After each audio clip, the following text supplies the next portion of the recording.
시청자 여러분, 주말 사이에 잘 쉬셨습니까? 오늘 마켓 시그널 월요일의 아침을 본격적으로 열어보도록 하겠습니다. 지난 금요일 뉴욕 증시 3대 지수, 다우 지수와 S&P 500 지수가 또다시 사상 최고치를 경신했는데요. 다우가 0.48%, 또 나스닥도 0.81%, 그간 살짝 조정을 받아서 그렇지 이날 상승폭은 나스닥이 가장 컸습니다. 또 S&P 500 역시 0.56% 솟아올랐는데 전반적으로 이날 원래 발표가 될 것이라고 전망이 됐었던 트럼프 대통령의 이 관세 관련 적법 판결, 이게 이날 발표가 되지 않았습니다. 덕분에 시장은 안도 랠리를 이어갔는데요.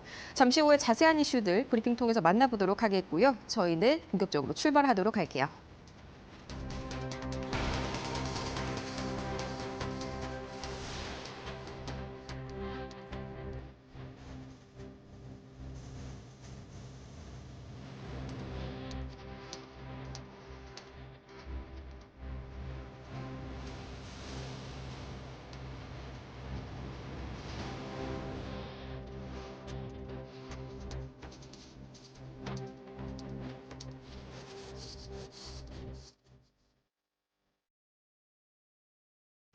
지난 금요일 이 뉴욕 증시 트럼프 대통령의 관세 적법 판결이 다소 미뤄질 것으로 예상이 되면서 다시 한번 증시가 안도 이 랠리를 이어갔습니다. 다우 지수가 0.48% 올라섰고요. 또 나스닥도 이날 굉장히 반도체 장비주들을 중심으로 이 불기둥을 뽑아낸 종목들이 많았습니다. 0.81% 상승. 또 S&P 500 역시 드디어 7,000선을 거의 눈앞에 두면서 0.65% 상승으로 사상 최고치 역사를 다시 썼는데요. 이날 과연 시장의 자금 흐름은 어떻게 흘러갔을지 히트맵 통해서 바로 체크해 보시죠. 빨간불이 하락불이고요. 또 초록불이 상승불이다라는 점을 참고하시면 더욱더 보기가 편하실 겁니다. 이날 전반적으로 M7 종목들이 대체적으로 이 선방을 해주는 움직임이 나타납니다. 테슬라가 2%로 가장 크게 M7 중에서는 상승세를 보였고요. 또 구글도 여전히 1% 내외의 상승세, 또 메타도 마찬가지로 1% 상승 흐름을 보였습니다.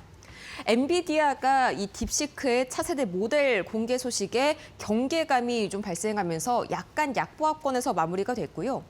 그 이외에도 전반적으로 반도체 장비주들이 굉장히 강한 흐름을 보였는데 이날 보시면 인텔이 약 10% 가까이 올라섰죠. 이 트럼프 대통령과 인텔 리프탄 CEO가 백악관에서 회동을 가졌는데 여기에 트럼프 대통령이 굉장히 긍정적인 회동 결과를 기대해도 좋다. 이렇게 다시 한번 시장에 기대감을 올리면서 반도체단 전반에 다시 한번 상승불이 들어왔습니다. 그렇다면 과연 이날 이런 시장을 만든 이 세 가지 이슈들 어떤 게 있었을지 바로 한번 체크해 보시죠. 가장 먼저 시장이 제일 숨을 죽이고 있었던 이슈였습니다. 미국 연방대법원의 트럼프 대통령의 관세 이슈가 과연 적법한지에 대해서 이 판결이 나올 것이다. 이게 사실 현재 시간 9일에 판결이 날 것이다라고 시장은 전망을 했는데 사실 아니었습니다. 현재로서는 현재 시각으로 14일에 이 관세 관련 판결이 날 것으로 시장은 전망하고 있고요. 이건 역시도 전망이지 아직까지 확실하게 발표가 된 점이 아닙니다.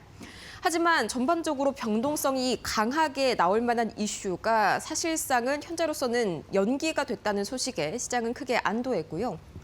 이어서 두 번째, 고용보고서도 마찬가지로 시장이 조마조마하면서 지켜보던 이슈였는데 이게 약간은 좀 엇갈리게 나왔습니다. 엇갈렸다는 말은 조금 더 긍정과 부정 중에서 시장은 이걸 조금 더 긍정적으로 해석했다라는 의미인데 뒷장을 통해서 조금 더 자세하게 보시죠.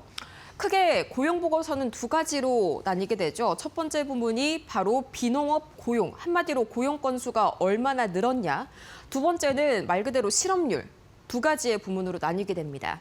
가장 먼저 12월의 비농업 고용은 악화되는 움직임이 나타났습니다. 이 12월 들어서 5만 건이 증가한 것으로 나타났는데 이게 예상치는 원래 7만 건이 증가했었어야 됐습니다. 생각보다 많이 새로운 일자리가 증가하지 않은 것이죠. 거기에 또 10월과 11월 같은 경우에도 7.6만 건 가까이, 7만 6천 건 가까이 기존 대비해서 이 일자리가 부족했던 것으로 나타났습니다. 하향 조정됐는데 이 때문에 이 비농업 고용만 봤을 때에는 4분기 고용 시장이 뚜렷하게 악화됐다라고 해석을 할 수가 있겠습니다만 실업률은 반대로 개선되는 모습이 나타났습니다. 가장 먼저 이 12월의 실업률은 4.4%로 나타났는데 예상치 4.5%를 밑돌았고요. 또 심지어 11월의 경우 그 전월의 경우에는 4.6%에서 4.5%, 0.1%포인트가량 하향 조정되면서 실업률 부분에서는 오히려 개선세가 나타났습니다. 이 때문에 이걸 긍정적으로 볼 것이냐 부정적으로 볼 것이냐 그 둘 중에서 시장은 긍정적으로 보기를 택했는데요. 우선 경기 침체 우려감이 그동안 시장에 좀 드리워졌었는데 이게 상당 부분 줄어들었고 대신에 경기 연착륙 기대감이 더욱더 높아졌습니다. 시장은 현재 실업률 쪽에 조금 더 방점을 찍고 있는 것이죠. 그다음에 1월 FOMC 같은 경우에는 이 발표가 나자마자 금리 동결 확률이 기존의 89%에서 95% 가까이 거의 유력 상태로 올라왔습니다. 물론 금리 동결이 결정이 된다면 이거는 지수 자체로 봤을 때는 마이너스지만요. 애초에 1월 FOMC 금리 동결 가능성이 그 전부터 89%로 유력했습니다. 이 때문에 이 자체는 큰 영향을 미치지 않았죠. 이 종전의 이슈로 다시 한번 돌아가 볼 텐데요. 이 고용 보고서도 시장이 긍정적으로 좀 해석을 했고요.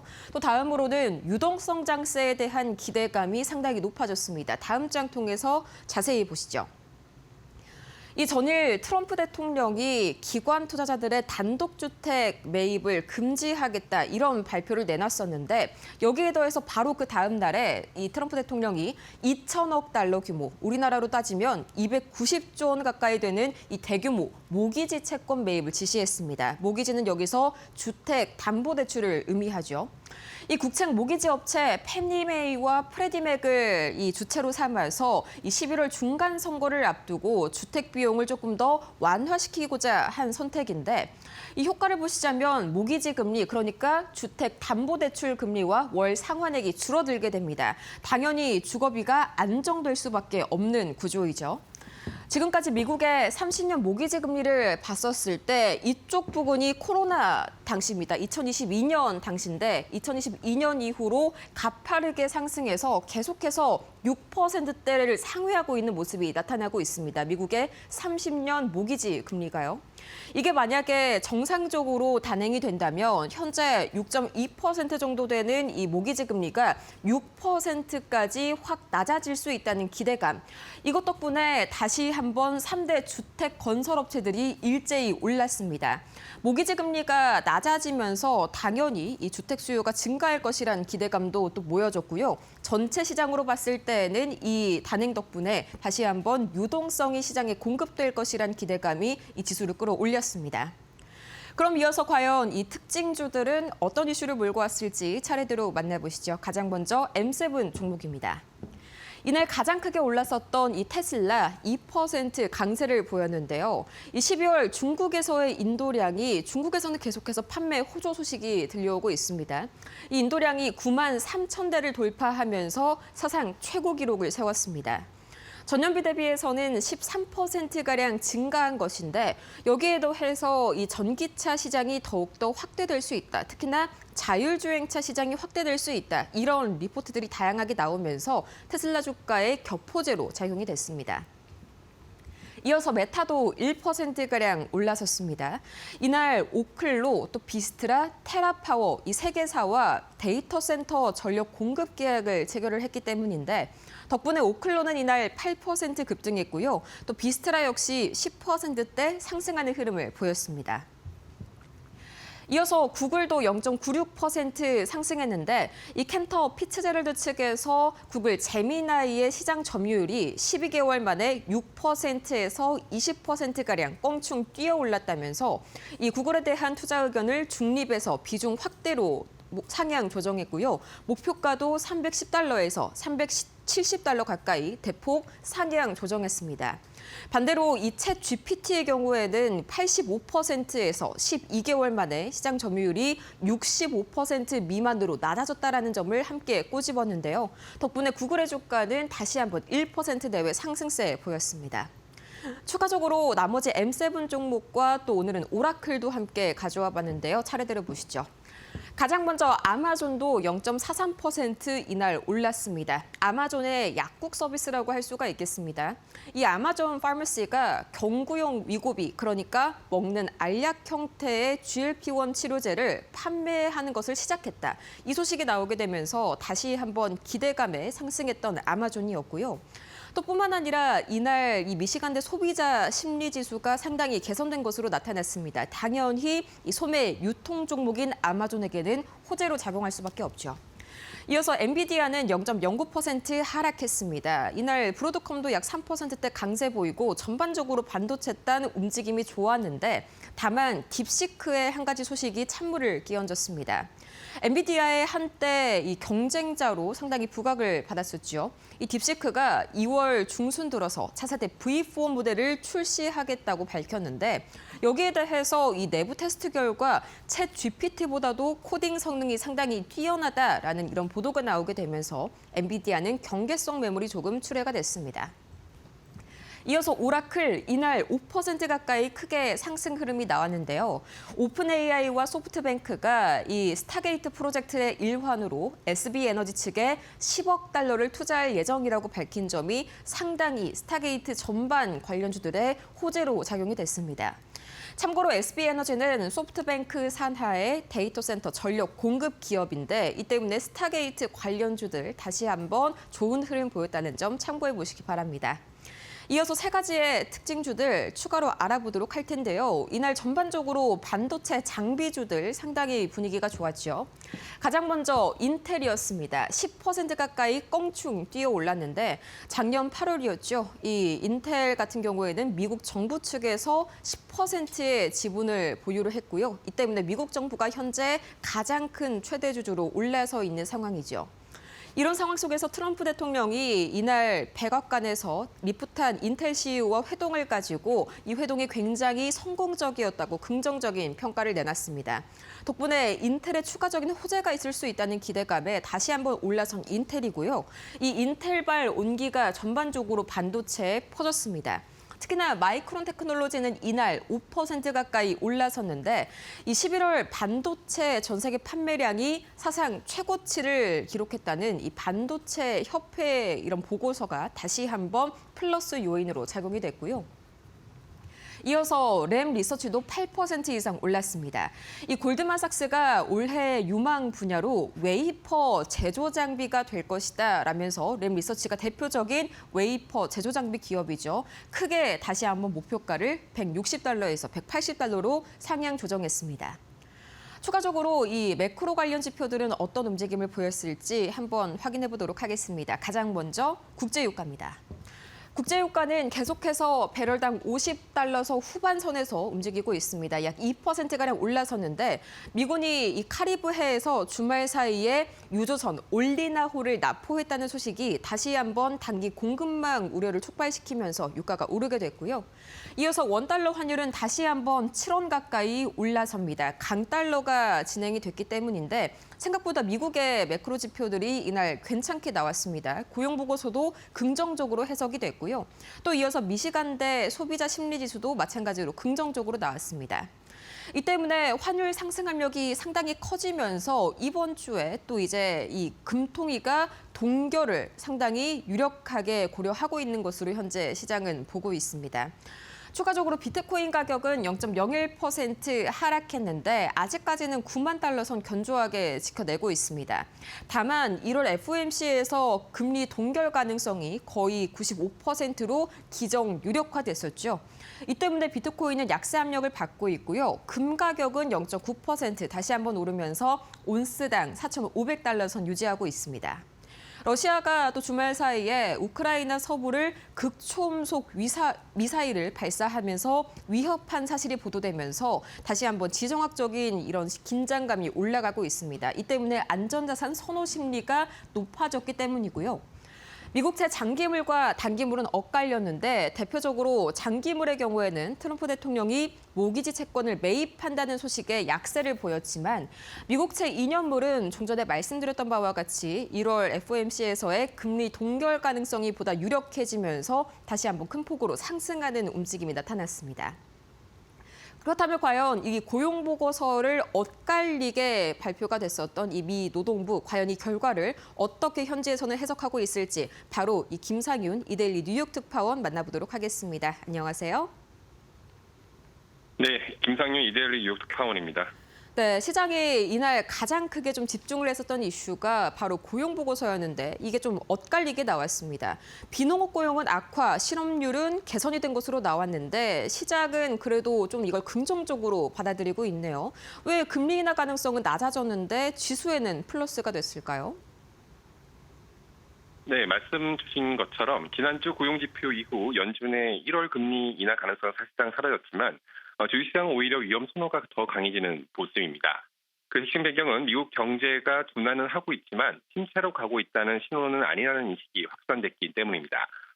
12월 고용 증가폭은 예상보다 적었지만 실업률은 오히려 낮아졌고 임금 상승세도 꺾이지 않았습니다. 시장에서는 이를 급격한 둔화가 아닌 관리 가능한 둔화, 즉 연착륙 시나리오로 받아들이는 분위기입니다.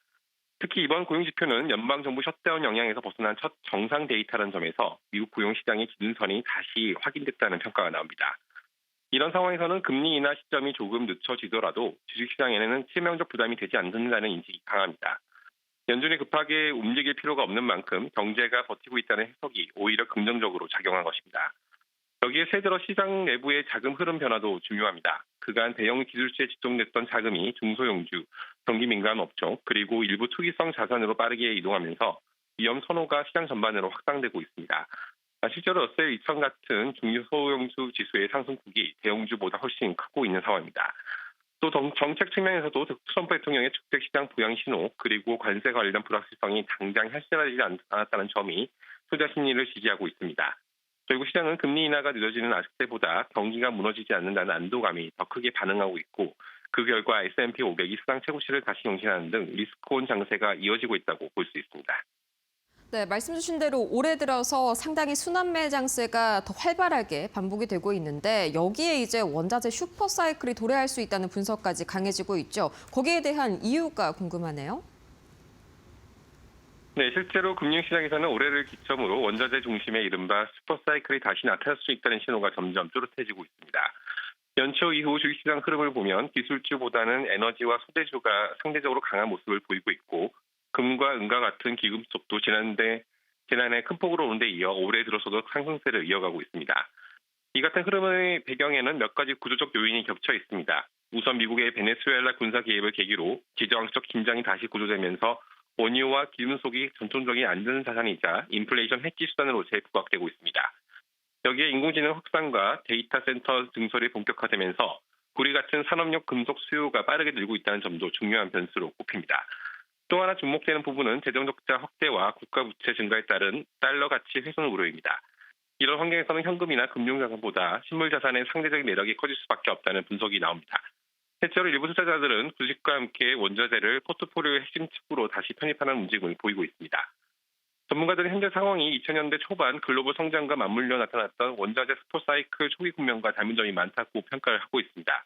다만 글로벌 원유 시장은 여전히 공급 여력이 충분한 만큼 에너지 가격 급등보다는 금속과 기금속 중심의 단계적인 확산 가능성에 무게를 두고 있습니다.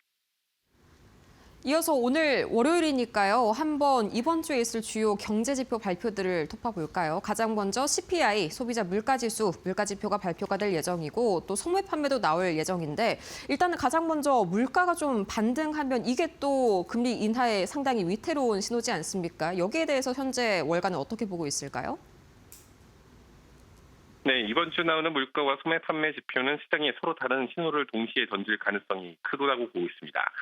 우선 물가 측면에서는 12월 소비자 물가 지수에서 전월보다 다소 높은 수치가 나올 가능성이 제기되고 있습니다. 시장에서는 근원 CPI가 전년 대비 2.7% 상승해 11월에 2.6% 상승률에 비해 소폭 반등할 것으로 보고 있고 전월 대비로도 헤드라인과 근원 물가 모두 0.3% 상승이 예상되고 있습니다. 특히 근호 물가는 11월에 정부 셧다운 여파로 일시적으로 낮게 나타났던 만큼 이번에는 그 왜곡이 일부 되돌려지면서 반등처럼 보일 수 있다는 분석이 많습니다. 다만 이는 구조적인 인플레이션 재가속이라기보다는 통계적 조정에 가깝다는 해석이 우세한 편입니다. 반면 소매표는 점점 더 중요해지고 있습니다. 수요일 발표되는 11월 소매 판매는 자동차를 제외한 기준으로 전월 대비 0.4% 증가가 예상되고 있지만 이는 속도가 빠른 회복이라기보다는 완만한 둔화 속 견조함에 가깝다는 평가가 나옵니다.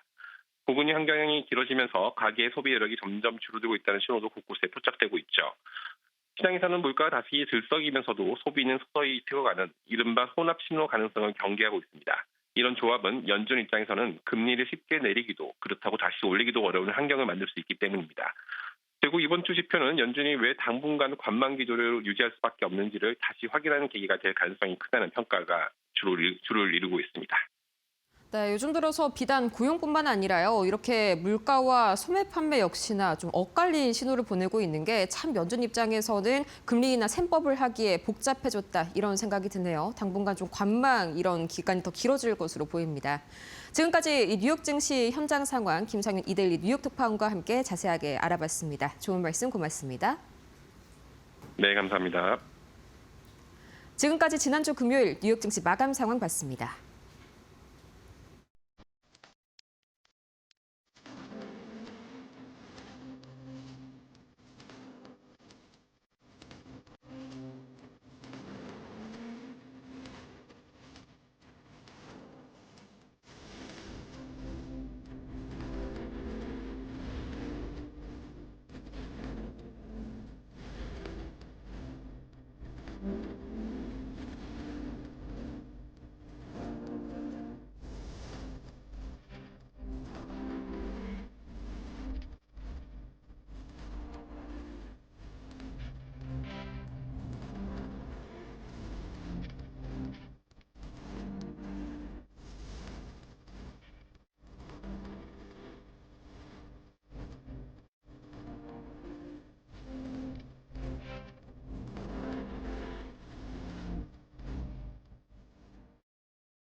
글로벌 증시가 보내는 월가의 신호를 알아보는 시간이죠. 월가 시그널 출발합니다. 첫 번째 소식입니다.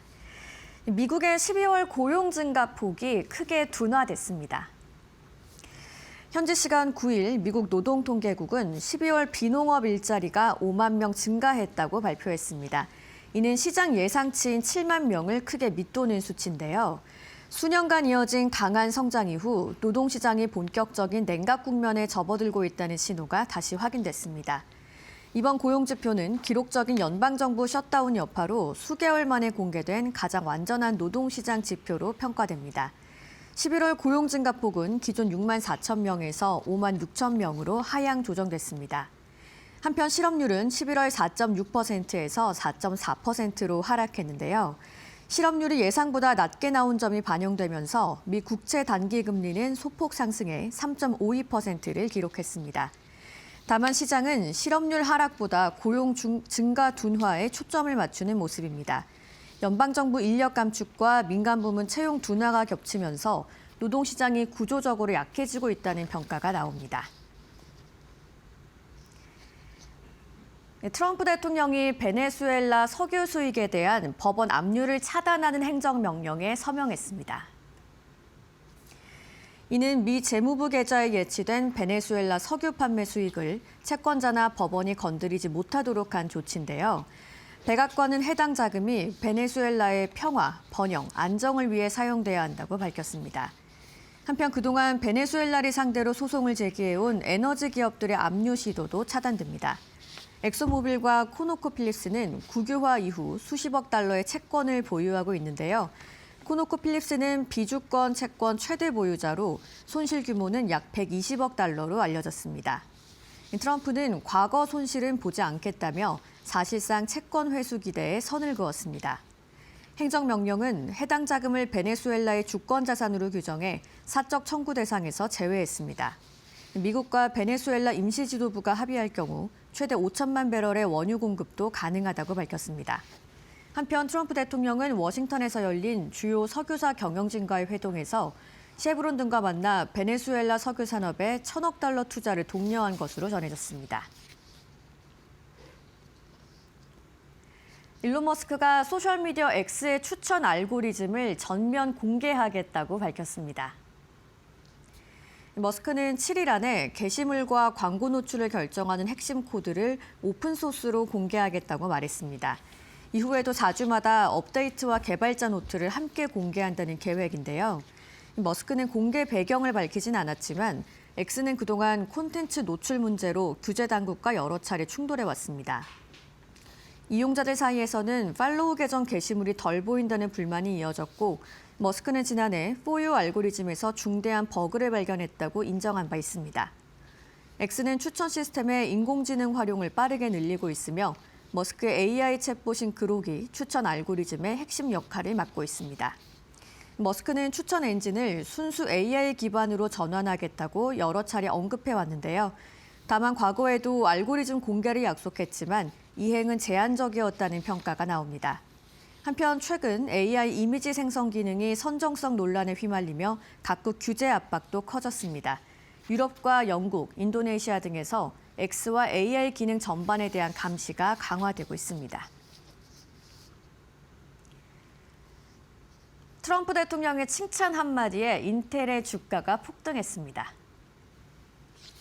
트럼프 대통령이 인텔의 CEO 리프탄을 공개적으로 극찬하면서 인텔의 주가가 11% 가까이 급등했습니다.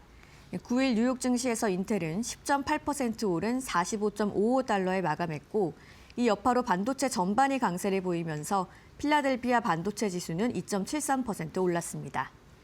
트럼프는 SNS 트루스 소셜을 통해 리프탄 CEO와의 회동이 매우 성공적이었다고 밝혔는데요. 또 미국 정부가 인텔의 주주가 된 것을 자랑스럽게 생각한다고 언급했습니다. 탄 CEO도 X를 통해서 트럼프 대통령과 하워드 러트릭 상무부 장관의 전폭적인 지원과 격려를 받게 돼 영광이라고 밝혔습니다. 미 행정부는 지난해 8월 인텔 지분의 약 10%를 취득했으며 미국 정부의 인텔 지분 가치는 최대 277억 달러, 우리 돈 약 40조 원으로 추산됩니다. 트럼프 대통령은 미국의 최첨단 반도체 산업을 다시 일으키겠다고 강조했고 이에 마이크론, 브로드컴, TSMC 등 주요 반도체주도 일제히 상승했는데요. 반면 AI 버블 우려 속에 엔비디아와 AMD는 소폭 약세를 보였습니다. 지금까지 월가에서 보내는 시그널 알아봤고요. 신일섭 위원과 함께 자세히 분석해 보겠습니다.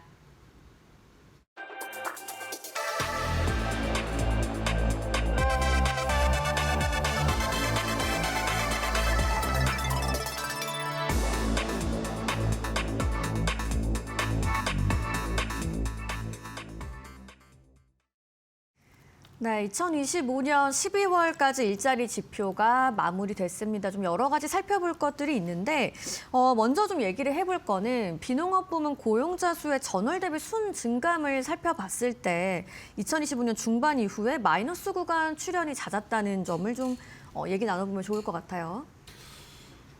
일단은 그 트럼프의 협박이 지금 통했죠. 이제 이렇게 셧다운을 계속하면은 주표를 안 주겠다. 그래가지고 이제 지표가 하나도 없는 상태에서 우리가 연준이 판단할 자료가 없어졌었습니다. 연준은 도대체 뭘 보고 판단하나. 그랬더니 막 스티브 미일런 이사를 꼽고 지금 계속해서 파월에게 퇴임 압박을 하면서 자기가 해임할 수 있는 권리도 있다. 이렇게 주장을 하면서 연준은 어차피 판단할 자료도 없으니 그냥 다수결 나에게 그 충성도를 테스트해라. 뭐 이런 식으로 몰고 갔죠. 근데 이제 그러다가 이제 그래 셧다운 이제 해소가 됐다. 민주당이 이제 그 고개 숙이니까 자 그래서 이제 너네가 판단할 자료를 주겠다.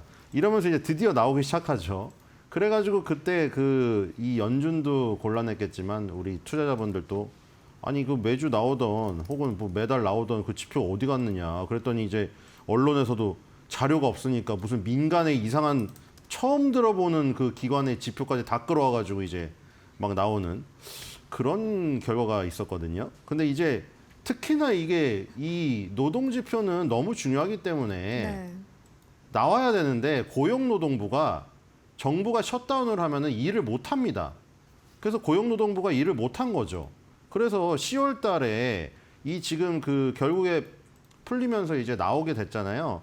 이제 나오게 되는데 지금 보니까 이제 2025년도에 마이너스 숫자가 많이 나왔어요. 그래서 지금 2024년도는 아주 깔끔하게 마이너스 수치는 없거든요. 네. 그러니까 이게 ADP라는 곳에서 이제 민간 그 기관에서 고용 지표가 나오잖아요. 그 다음에 고용노동부에서 정부랑 공공기관 합쳐가지고 나오죠. 그래서 우리가 보통 ADP에서 나온 거를 보고 나서 아, 요런 정도구나 한 다음에 고용노동부에서 발표하는 거를 합쳐서 아, 노동시장이 이렇구나를 판단을 하는데 그동안 한 개의 축이 없었던 거죠. 근데 이제 이번에 보면은 두 개가 나오잖아요. 그래서 ADP 거 나온 거 보고 이제 거기서 연봉 데이터로 분석을 하니까 그 다음에 고용노동부에서 나온 걸 보고 이렇게 본 다음에 아, 연준 위원들은 이렇게 판단하겠구나 하면서 우리가 이렇게 얘기를 할 수가 있게 됐잖아요. 근데 이제 여기서 비농업 취업자 수라는 게 ADP에서도 나오고 네. 여기서도 나오잖아요. 근데 이제 비농업이 이제 농업을 제외한 거는 농업 부분은 이제 어떻게 보면 그 도제식 교육으로 그렇죠? 나이 드신 뭐 할아버지 농부들이 이제 막 한 명씩 구해가지고 그 사람을 가르치고 자영업 위주가 많고 이 계절에 따른 변동이 너무나 심하기 때문에 농업을 빼는 겁니다. 그래서 비농업 취업자 수를 이제 양쪽에서 나오기 때문에 보는데 그 중요한 차이는 아까 뭐라고 했죠? 고용노동부는 이제 정부랑 공공기관 우리로 따지면 이제 공무원들 것까지 합쳐서 볼 수 있다는 것이죠. 근데 어쨌든 간에 2024년도에는 깔끔합니다. 깔끔하다는 게 이제 음수는 없었어요. 마이너스 숫자는 하나도 없잖아요. 지금 빨간색으로 나온 게 마이너스인데 2024년도에는 매달 뭐 그 증감폭은 있죠. 증감폭이 이제 줄어든 뭐 증가폭이 조금 나온 경우도 있고 증가폭이 많이 나오는 경우도 있고. 그러니까 그게 많이 적게가 어느 정도냐면 이제 5만 건 이하로 나온 적도 있어요. 저희 보니까 2024년도 10월 달 정도에 보니까 5만 건 이하로 나온 적도 있었는데 음수로 전환된 적은 한 번도 없었거든요. 네. 근데 2025년도 들어서서 보면은 3번이나 있네요. 그리고 아까 말했던 그 셧다운 즈음해서 그 10월 달에 음수가 엄청나게 크게 발생된 지금 거의 20만 건 가까운 마이너스가 기록이 돼 버렸죠. 저게. 그렇죠? 그리고 지금 이제 2달 동안 회복이 됐는데 11월, 12월 회복이 됐지만 지금 건수를 보니까 5만 건 정도 근처에 그친 것을 볼 수가 있습니다. 그러니까 회복이 된 것도 지금 2024년도의 막대 그래프를 보십시오. 지금 11월, 12월 달에 나온 저 정도 그래프가 나온 거는 한 절반 정도도 안 되지 않나요, 지금? 2024년도에 저거를 평균치로 한번 긋는다고 생각해보면 2024년도 평균치에도 못 미치는 거죠, 지금. 저 막대 그래프는. 네. 그러니까 지금 10월 달에 저 충격적인 음수를 뭐 초록색으로 회복은 했지만 그 수치가 너무 낮죠. 그리고 뭐 예상치도 지금 하향 것으로 지금 나온 것을 다 아실 테고. 근데 절대적인 그것이 뭐 10만 건도 되지 않기 때문에 너무 낮은 겁니다. 그리고 마이너스 구간까지 나왔다는 거는 2025년도에 고용의 지금 상황이 좋지가 않았다. 물론 아까 말씀드린 대로 뭐 고용노동부가 정부 셧다운 때문에 뭐 일을 못해서 뭐 그 어쩌고 저쩌고 뭐 그 있는데 어쨌든 간에 2025년도 통틀어서 3번이나 마이너스가 나왔다는 것은 네. 그렇죠? 고용 시장이 안 좋았다는 걸 의미하는 것이죠. 이 고용 시장을 좀 제대로 평가하고 있는지도 중요할 것 같은데요. 뭐 수정치가 발표되면 연속적으로 좀 발표치보다 낮게 나오는 특징이 있더라고요.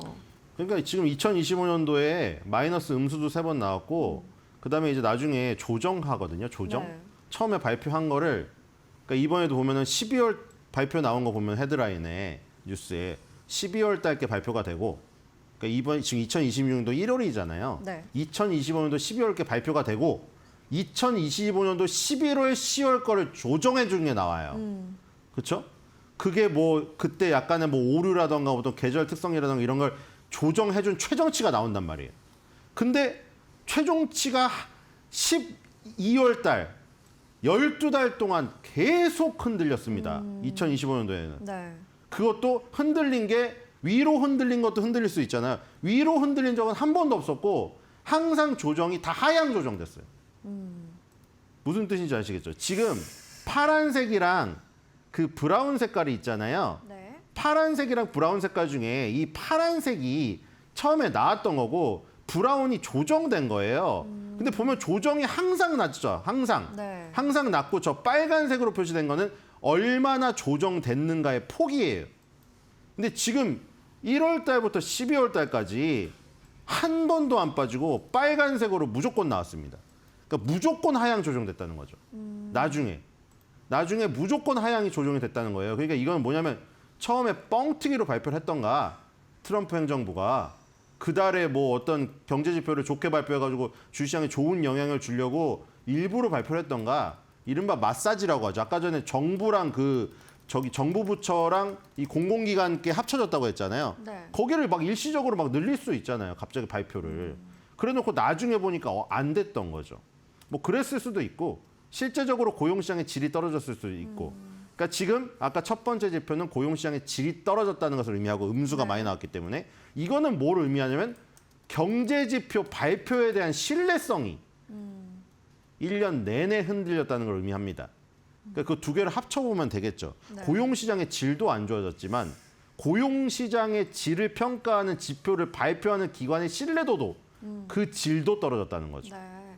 그 고용시장의 질을 언급을 하셨는데 실업률을 보면 전반적으로 하락은 했어요. 근데 뭐 미국의 고용 회복이 골고루 일어나고 있는지 뭐 질이 좋아졌는지 좀 다른 문제일 것 같아요. 그래서 흑인이나 히스패닉은 좀 수치가 여전히 높게 나온 것 같더라고요. 근데 뭐 원래 높게 나오는 거는 뭐 당연한 얘기고 사실은 트럼프 행정부 때 더 심해졌고 원래도 그랬고 아니 여러분들 뭐 무슨 바이든이 뭐 박애주의로 무슨 인종차별 안 하고 이런다고 해갖고 뭐 흑인 편을 들고 왔습니까? 바이든이 어떤 색깔입니까?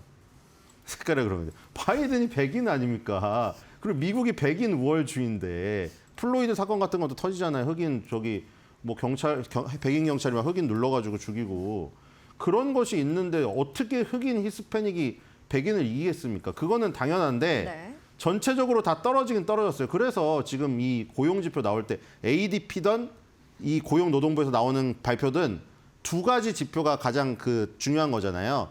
헤드라인에 다 나오죠. 비농업 취업자 수랑 실업률이 나오죠. 근데 이번에는 비농업 취업자 수는 예상치 하회했는데 실업률은 떨어져서 네. 그럼 이제 이 두 개 중에 어디를 주목을 해야 되느냐. 그래서 연준이 이제 여기 고민을 하는 거죠. 실업률은 떨어져서 고용시장이 좋아진 것 같은데 액면상으로는. 근데 취업자 수는 떨어졌네. 야 그럼 우리 이게 고용시장이 좋다고 평가를 해야 되는 거야? 나쁘다고 평가를 해야 되는 거야? 연준 의원들도 고민을 하겠죠. 그렇죠? 실업률은 어쨌든 다 떨어졌어요. 근데 아까 말씀드렸다시피 절대적인 수치는 당연히 흑인 히스패닉 실업률이 높을 수밖에 없습니다. 그거는 미국이란 나라가 원래 그렇고 트럼프 행정부 때 그게 더 강화되고 있지 않습니까 지금. 네. 엊그제도 지금 뭐 또 사건이 하나 있었죠. 미국 시민권자인데 그렇죠? 그 IC에 굉장히 헤드에 총격을 당하면서 사망하는 사건이 또 발생해서 지금 거기 난리가 났어요. 미니애폴리스가. 근데 어쨌든 간에 지금 이 전체적인 실업률은 4.4가 나왔고요. 4.4가 이제 전체 평균인데 3.8로 나온 것이 보면은 백인이죠. 그러니까 당연히 평균보다 항상 실업률이 낮은 게 백인이고요. 그 거의 2배입니다. 7.5 낮아진 건데 7.5%. 흑인은 실업률이 7.5%예요. 히스패닉의 4.9보다 훨씬 더 상회하는. 그러니까 여기서 우리가 아무리 미국이 그 오랜 역사를 겪어오고 무슨 뭐 마틴 루터킹 목사가 나오고 그래도 여전히 이 취업 시장을 보면은 네. 백인과 흑인의 차이가 이렇게 월등히 나고 있다는 것을 볼 수가 있겠어요.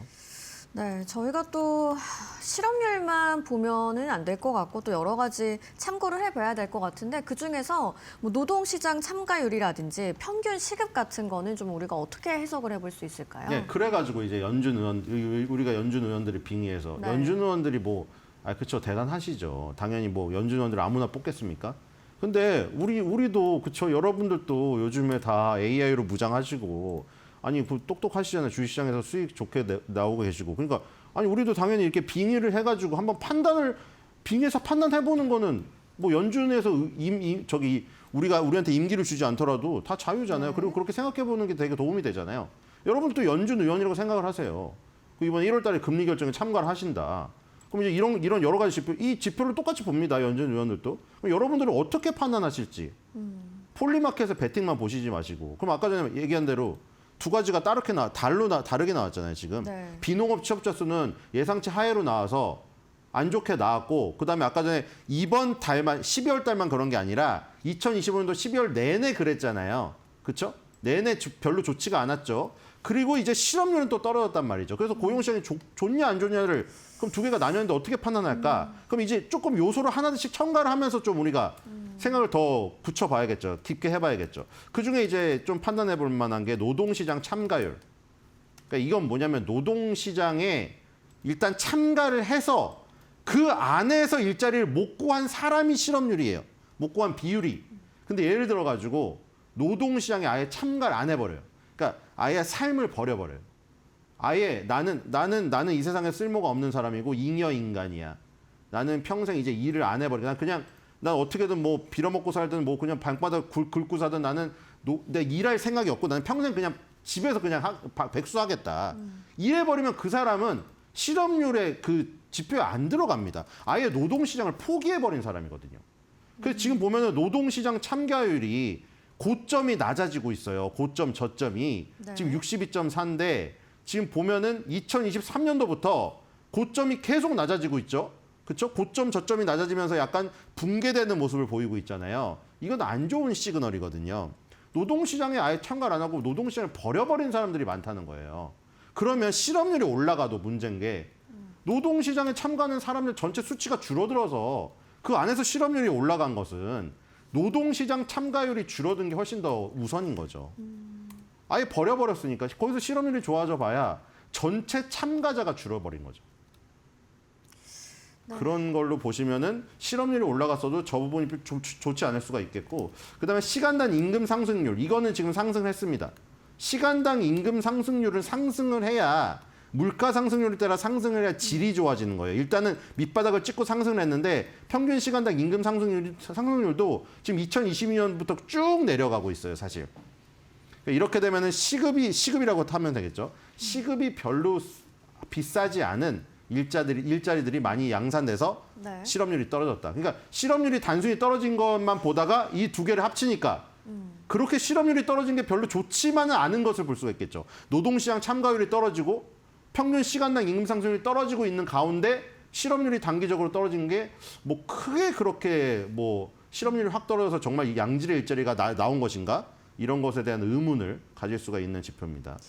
네, 연준 입장에서 좀 다양한 지표를 참고해서 금리 인하를 고민할 수 있는 조건이 될 수 있을지도 한번 흐름을 지켜봐야겠습니다. 이어서 다음 이야기 한번 같이 살펴보시죠.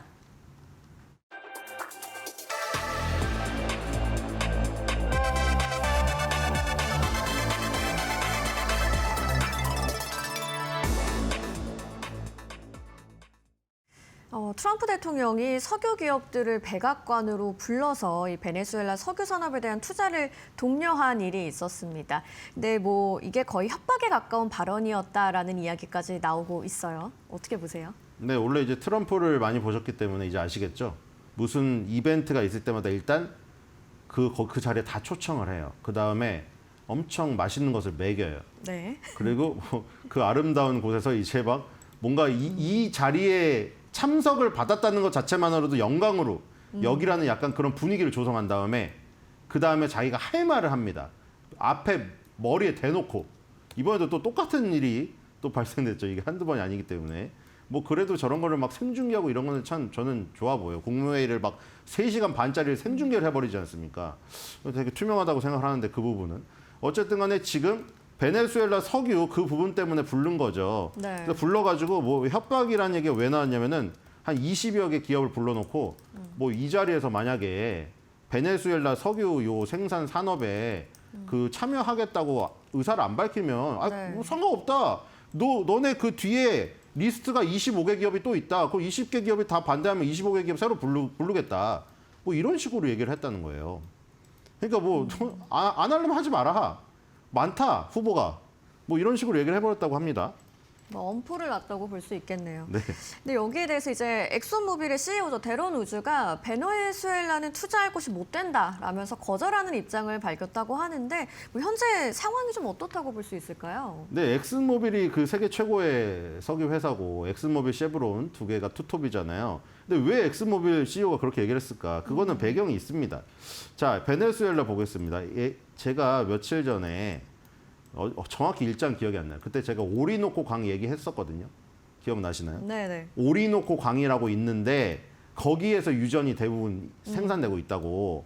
그래서 지금 그 베네수엘라 지도를 보면은 오른쪽에 그 빨간색 막 모여 있는 것들 있잖아요. 네. 거기 보면 오리노코라고 되어 있잖아요. 네. 그게 오리노코 강에 있는 유전 지역이에요. 그다음에 왼쪽에 보면은 이 지금 마라카리보라고 이 호수가 있죠. 네. 저기가 이제 전통적으로 유전을 파던 곳이에요. 근데 지금 보면은 이 왼쪽의 호수도 그렇고 이 오른쪽의 강도 그렇고 두 개에서 공통적으로 나오는 이름이 저기 써져 있잖아요, 지금. 글씨 보이시나요, 지금? 왼쪽이랑 오른쪽에 똑같은 기업이 하나 나와 있잖아요, 지금. 네. 자, 보세요. 쉐브론 나와 있고, 쉐브론 나와 있고, 차이나 나와 있고, 러시아 나와 있죠. 굵은 글씨 4개가. 네. 러시아랑 중국은 국가고 기업 써져 있는 게 쉐브론이 써져 있잖아요. 네. 엑스모빌은 없잖아요. 그러네요.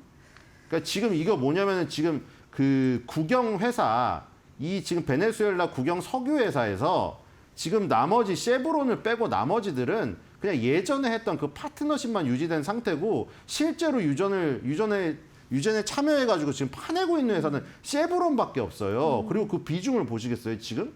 지금 이 왼쪽에 호수 쪽에서 쉐브론이 10%를 파내고 있어요, 전체 생산량에. 그리고 저기 오리노코 강에서도 12.5%를 파내고 있어요. 엄청나게 많은 양을 파내고 있거든요. 네. 그러니까 쉐브론은 지금 참여해서 파내고 있는데 엑스모빌은 예전에 이미 참여를 안 했단 말이에요. 뭐 역사를 거슬러 올라가면 이 정권이 마두로 정권이 차베스라는 대통령 그때 거기서 막 운전기사하고 일했던 사람이 그 대통령이 된 거예요. 부통령이 지금 그 마두로가 된 건데 차베스 정권 때 엑스모빌하고 등을 진 거죠, 서로. 그리고 문제는 여기서 생산되는 건 대부분 중진류입니다. 중진류가 뭐냐면 무겁고 찌꺼기 많고 더러운 기름이에요. 그러니까 그걸 다루기가 힘든 거죠. 경질류 같은 맑은 기름, 가볍고 맑고 이제 깨끗하고 막 비싼 기름이 아니고 여기 더럽고 막 지금 관리하기 힘든 기름이란 말이에요. 그러니까 쉐브론처럼 지금 하고 있는 업체 아니고서는 새로 들어가서 그 중진류를 정제할 시설을 만드는 것 자체가 막대한 돈이 들고 그리고 이 베네수엘라 석유 국영 회사랑도 사이가 좋지 않고 그러니까 엑스모빌은 그냥 선을 그어버린 거예요. 어차피 거기서 수지 타산이 맞지가 않으니까. 근데 쉐브론은 지금 아무 말 안 하고 있죠. 왜냐면 쉐브론은 지금 그래서 지금 트럼프 입에서 가장 많이 나오고 있는 회사가 쉐브론입니다. 네. 뭐 앞으로 석유 기업들의 주가 흐름이 어떻게 될지까지도 여러분 저희 마켓 시그널과 함께 지켜보시면 좋을 것 같습니다. 지금까지 신일섭 위원과 함께했습니다. 고맙습니다.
미국의 시내에서 주목하는 국내 기업과 이슈에 대해 알아보는 시간이죠. 숨겨진 투자 정보를 드리는 히든 글로벌, 오늘도 조호진 타키온 대표님과 함께합니다. 어서 오세요. 예, 안녕하세요.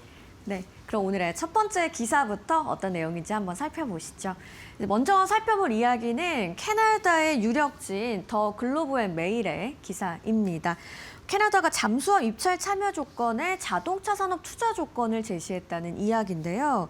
정부 방산 계약을 넘어서 제조업 투자까지 연결된 이 전략이 좀 어떤 의미가 있는지 짚어보도록 하겠습니다.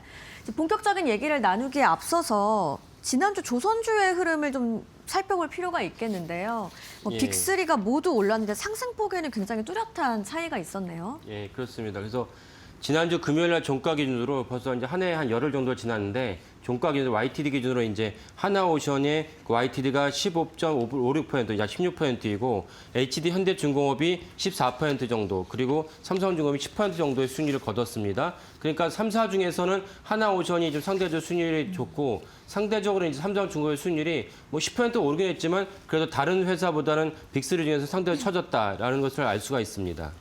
네, 그러면 뭐 말씀하신 것처럼 상대적으로 삼성중공업의 수익률이 떨어지는 이유는 어떤 걸까요? 예, 가장 기본적으로는 결국 HD 현대중공업은 하나오션이나 카타르 LNG발의 어떤 주가 상승률과 매출에 이어서 작년에는 이제 미국에서 불어온 훈풍 때문에 주가가 올랐다 봐야 됩니다. 미국에서 올라온 훈풍이라 한다면 결국은 그 미국에 있는 거점이 있어야 되는데 미국 조선업을 갖다가 이제 다시 한번 부흥시키려고 하니까 트럼프 대통령 입장에서는 미국에 거점이 있어야 되는데 하나그룹은 발빠르게 필리조선소를 인수하면서 아예 하나 필리조선소로 개명을 했죠. 네. 그리고 HD 현대중공업은 헌티턴 잉걸스라는 그 미국 최대 조선소를 보유한 기업의 밀접한 관계입니다. MOU도 체결했고 실사도 했기 때문에 실사를 했다는 점은 단순한 MOU를 넘어서 기술적인 제휴라든지 투자라든지 이런 것을 갖다 염두에 둔 목적이 아닐까 싶습니다. 참고로 헌터턴 잉걸스는 이미 미국의 상장 기업이기 때문에 투자 자체가 좀 상대적으로 용이하다라고 볼 수가 있습니다. 그래서 이 두 기업은 미국의 거점이 있는 반면에 삼성중공업은 거점이 없고 또 다른 중요한 점 하나가 삼성중공업은 아예 분야에 방산이 없습니다.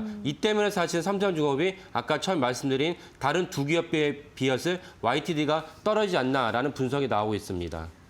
그 방산 분야가 부재하다고 했을 때 이 방산이 군함을 의미하는 거겠죠? 예, 방산이라고 하면 이제 조선업의 입장에서 이제 군함인데 군함이라는데 물론 우리가 보통 얘기하는 초기함도 있고 그다음에 구축함도 있고 또 중요한 것은 뭐냐면 잠수함입니다. 잠수함을 갖다가 네. 우리나라는 잠수함 보유국가인데 제가 어렸을 때만 해도 이제 우리나라 잠수함이 없다 얘기했는데 결국 이제 그 HD 현대중공업과 하나그룹이 그 독일의 어떤 협조를 받아서 우리나라 잠수함을 독자적인 잠수함을 건조한 꽤 됐습니다. 반면에 삼성중공업도 원래는 방산 분야가 있었는데 수익이 별로 나지 않는다. 왜냐하면 국내만 염두에 둔다면 우리나라 그 국방부가 방산을 갖다가 이제 그 조달을 하고 비딩을 할 때 그 영업이익이 5% 낮춰버립니다. 왜냐하면 국민의 세금으로 이제 일정 이상 보조를 해주기 때문에 영업이익이 마냥 높아진 것을 원하지 않거든요. 그래서 영업이익이 5% 낮추다 보니까 삼성중공업은 이렇게까지 낮은 수익을 가지고 우리 굳이 할 필요가 없다라는 맥락에서 아예 삼성중공업 방산 분야를 언제부터 없앴습니다. 그러다 보니까 작년에 있었던 미국의 훈풍을 받을 수가 없었고 이번에 올해 YTD 역시 삼성중공업 훈풍을 받을 수 없었기 때문에 HD 현대중공업과 하나오션에 비해서 YTD가 낮다라고 전망할 수 있겠습니다. 네, 그래서 하나오션과 현대중공업이 연대를 좀 해서 캐나다 잠수함 수주전에 뛰어들었다고요? 예. 그래서 무려 12척에 대한 잠수함 수주전에 뛰어들었는데 12척을 했을 때 전체 수주 규모가 60조 원입니다. 그러면 한 척당 5조 원이 아니고 그보다 낮긴 하지만은 왜 60조 원이 되냐? 모든 방산 분야가 그렇긴 하지만 한 번 수주를 한다면은 거기에 따른 여러 가지 이제 비용이 필요합니다. 예를 들면 그 장갑차를 갖다 수주를 하다 장갑차 훈련하면 포탄 있어야 되고 수주를 해서라는 AS가 필요하고 이런 비용이 사실은 이제 배보다 다 배꼽이 더 큰 그런 상황이 됐습니다. 그래서 전체적으로 다 합쳤을 때 전체적인 어떤 AS 유지 비용을 다 포함했을 때 캐나다 잠수함이 12척이지만 다 합치면 60조 원이다. 엄청난 금액 아닙니까? 네. 엄청난 금액을 갖다가 단독으로 개별적으로 하기보다는 팀 코리아를 갖다가 만들어서 두 기업이 연대를 해서 이제 수주전에 뛰어든 상황입니다. 그래서 수주전에 뛰어들었는데 그 중에서도 굳이 이제 주인공을 가린다면 하나오션이 주인공이고 HD그룹은 이제 약간 옆에서 도와주는 그런 형식으로 뛰어들었다라고 볼 수가 있겠습니다. 네, 근데 여기서 좀 흥미로운 지점이 수주전이 한국과 독일의 완성차에 달렸다는 분석이 나오더라고요. 이건 좀 어떤 의미일까요? 예, 그 점이 이제 글로벌 메일에 이제 그 보도한 것을 자세하게 말씀을 드리면 네. 글로벌 메일 뭐라고 얘기했냐면은 국방비 캐나다 정부가 공식적으로 발표한 게 국방비 지출하지만 엄청난 규모이죠. 캐나다 정부 입장에서도 엄청난 규모이지만 여기서 산업적 이익이 생산되면 좋겠다라고 분명히 얘기했다는 것입니다. 그리고 보다 또 어떻게 상수를 했냐면은 캐나다군의 최상의 도구와 장비를 확보하는 것도 중요하지만 캐나다는 바로 이제 그 베링해를 옆에서 러시아랑 맞붙어 있죠. 그러니까 러시아가 우크라이나를 갖다 침공을 받기 때문에 러시아를 갖다가 방어하는 입장에서 잠수함이 되게 중요합니다. 그것도 중요하지만 모든 국방 투자는 국내 산업과 경제 이익을 실질적으로 창출한다고 분명히 못을 박았어요. 그래서 나온 얘기가 무엇이냐면 캐나다 정부가 독일과 이 잠수함 수준의 이제 경쟁자가 이제 독일과 한국이거든요. 그래서 두 나라만 이제 파이널 이제 그 비딩에 참여했는데 두 국가가 구체적으로 요구한 것이 뭐냐? 잠수함을 사줄 테니까 일자리를 창출해달라라고 공식적으로 요청한 것입니다. 일자리를 창출해달라 그러면 이제 폭스바겐은 이미 이제 캐나다에 공장이 있습니다. 그러면 한국의 현대차는 폭스바겐과는 다르게 캐나다에 공장이 없으니까 그러니까 결국은 캐나다의 공장을 지어달라, 현대차 그룹에 지어달라는 요구를 한 것입니다. 그 때문에 사실 현대차 그룹과 폭스바겐이 캐나다에 어떤 식으로 협조를 할 것인지가 이번 엄청난 규모의 잠수함 수정과 맞물려 있다라고 볼 수가 있겠습니다.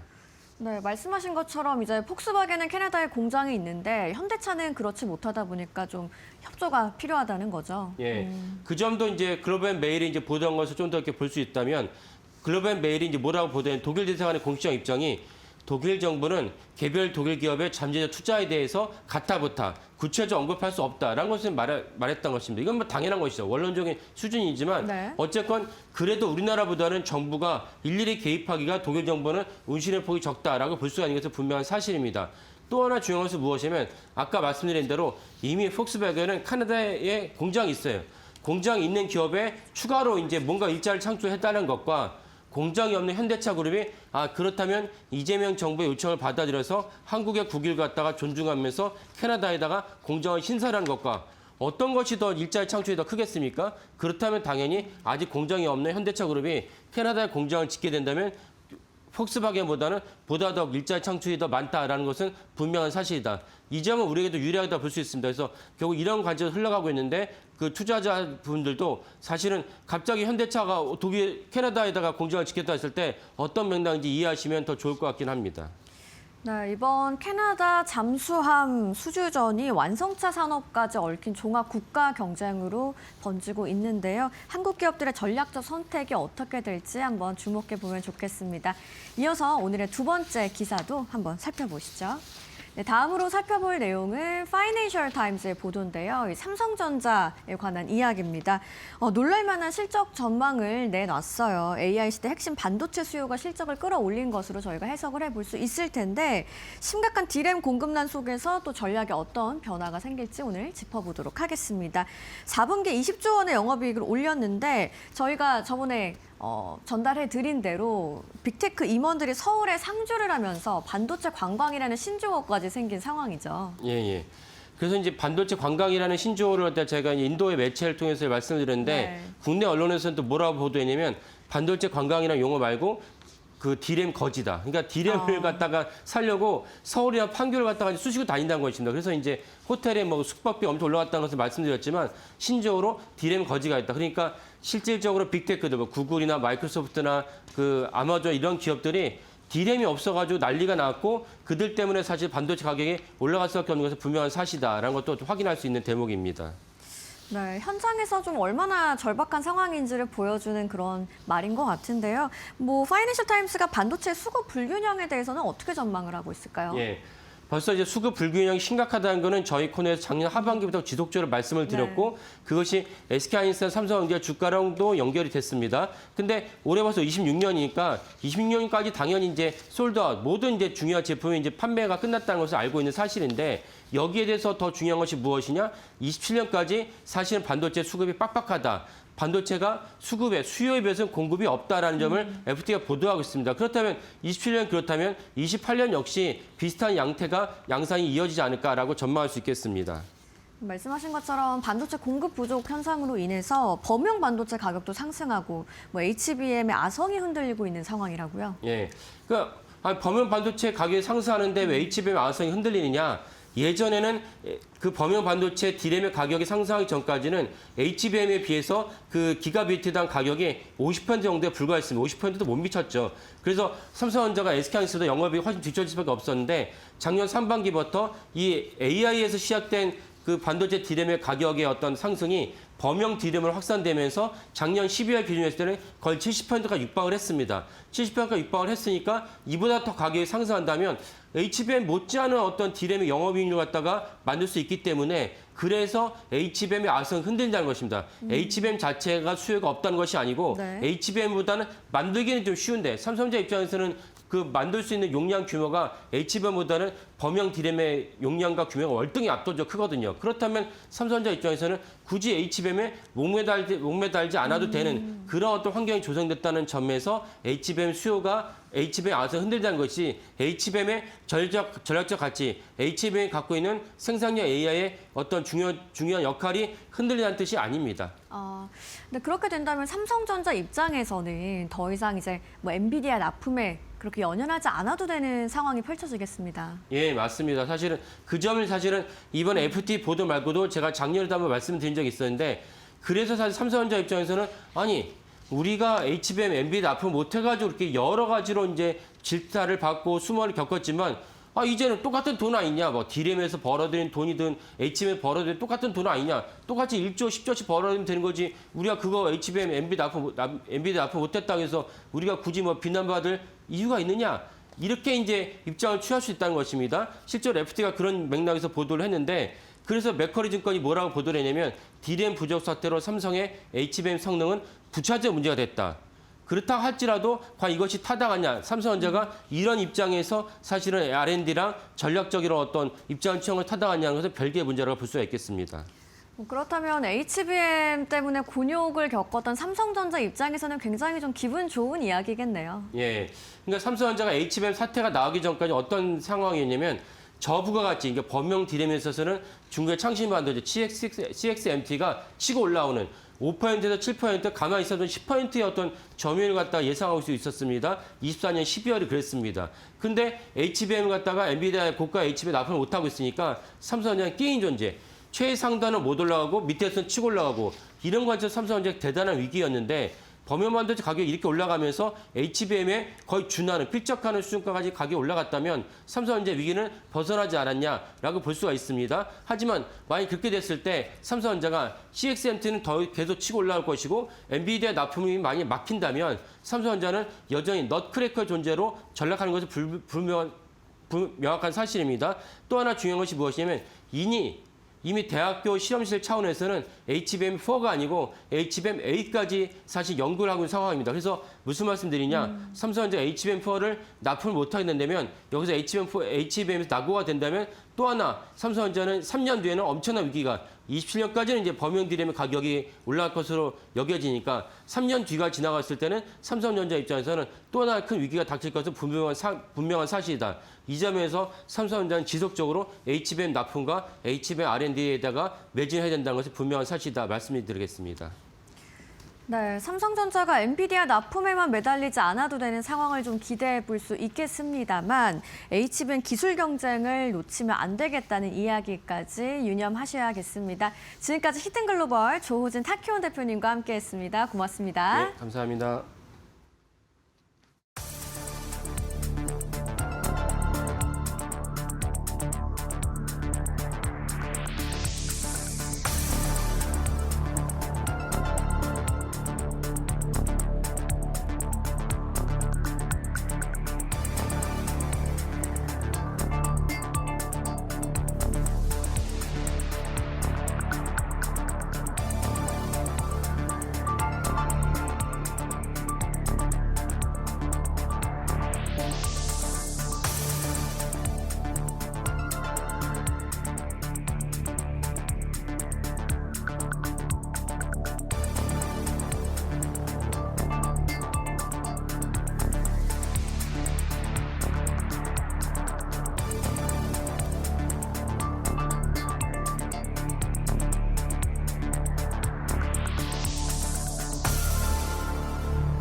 네, 여러분 주말 잘 쉬었습니까? 1월 12일 월요일입니다. 아침에 많이 춥습니다. 따뜻하게 입고 출근하시기 바라겠습니다.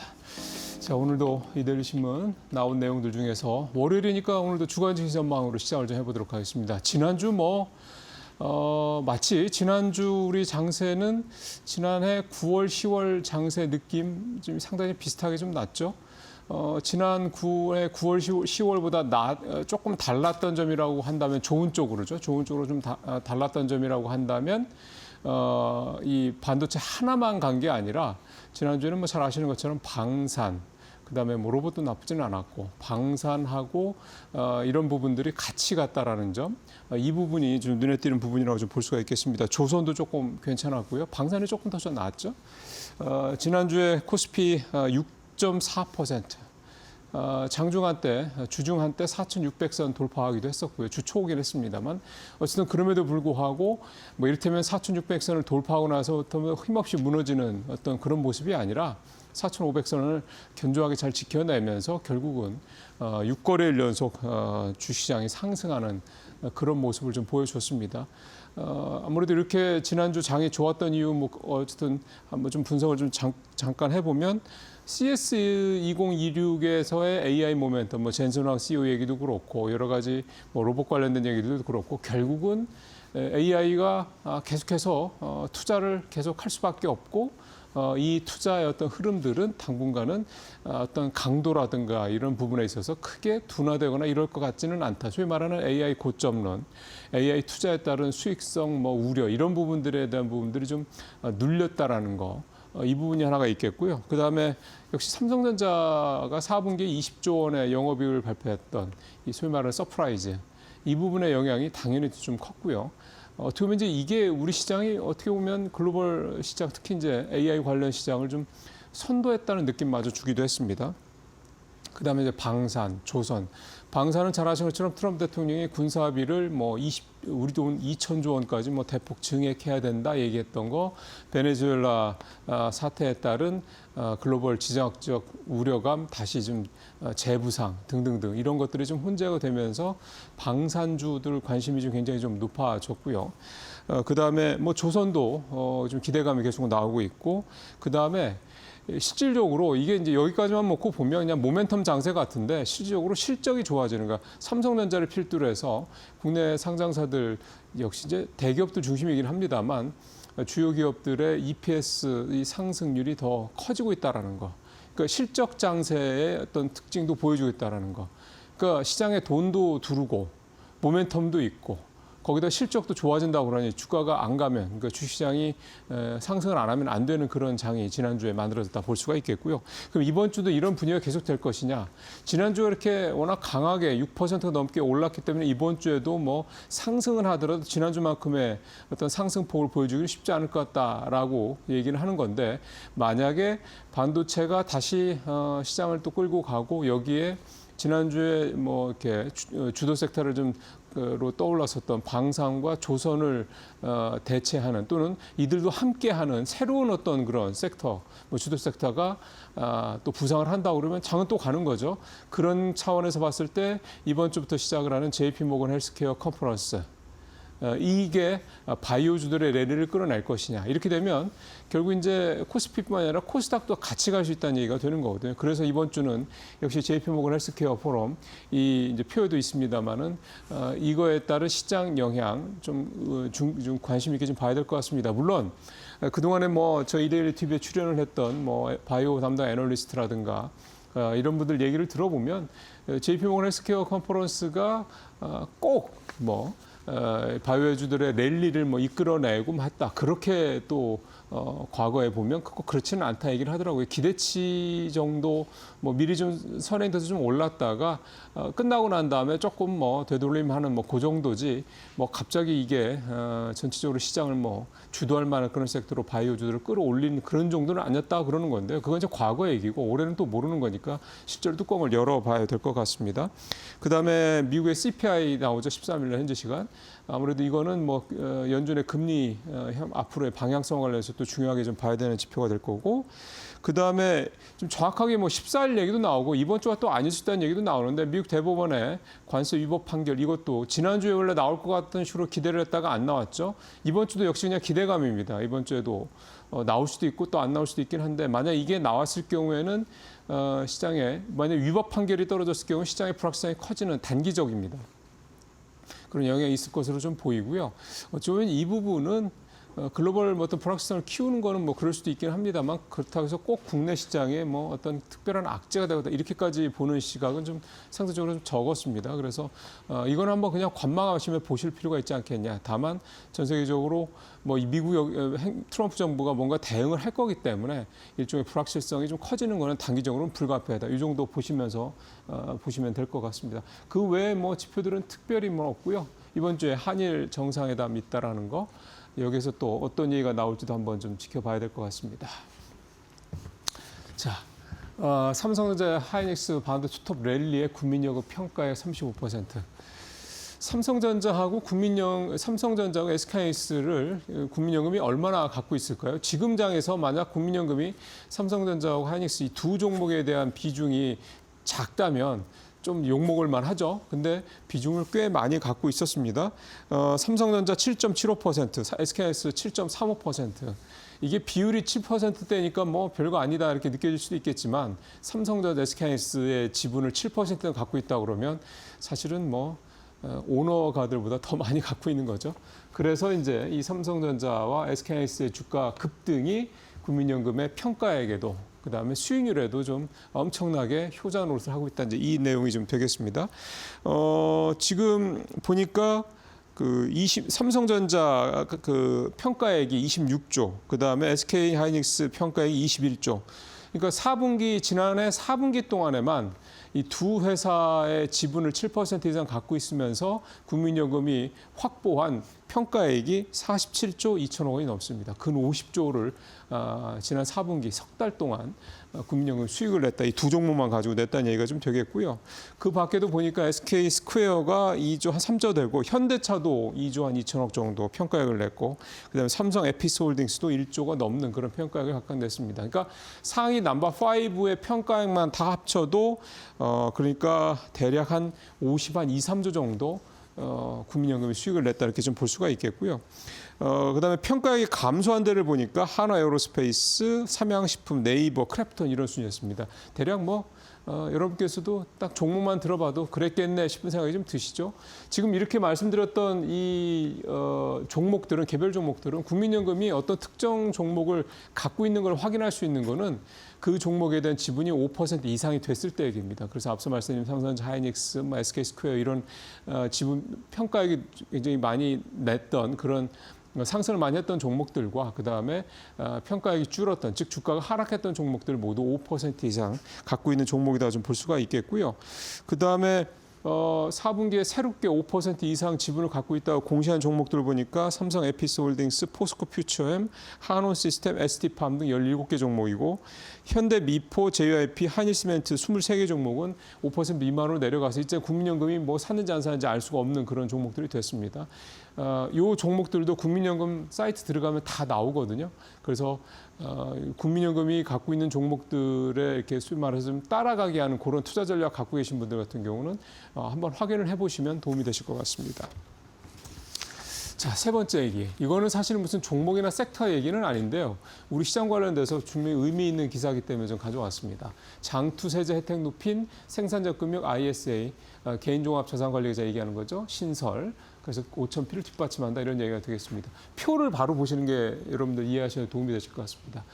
ISA라는 건 여러분 잘 아시는 개인종합자산관리자 이거를 얘기를 하는 거고 생산적 금융 ISA라는 거 신설한다는 건 뭐냐면 이 IS 계좌로 들어오는 자금들은 보시는 것처럼 이렇게 국내 주식시장에 소위 말해서 한마디로 압축을 얘기하면 코스피 5천으로 가는데 소위 말하는 이제 어떤 유동성이 될 수 있도록 자금이 될 수 있도록 마중물이 될 수 있도록 하겠다 그런 얘기가 좀 되겠습니다. 근데 이 생산자금융 ISA는 두 개로 나누는데요. 청년형 ISA, 국민성장 ISA가 되겠는데 청년형 ISA는 이런 조건이 좀 붙었죠.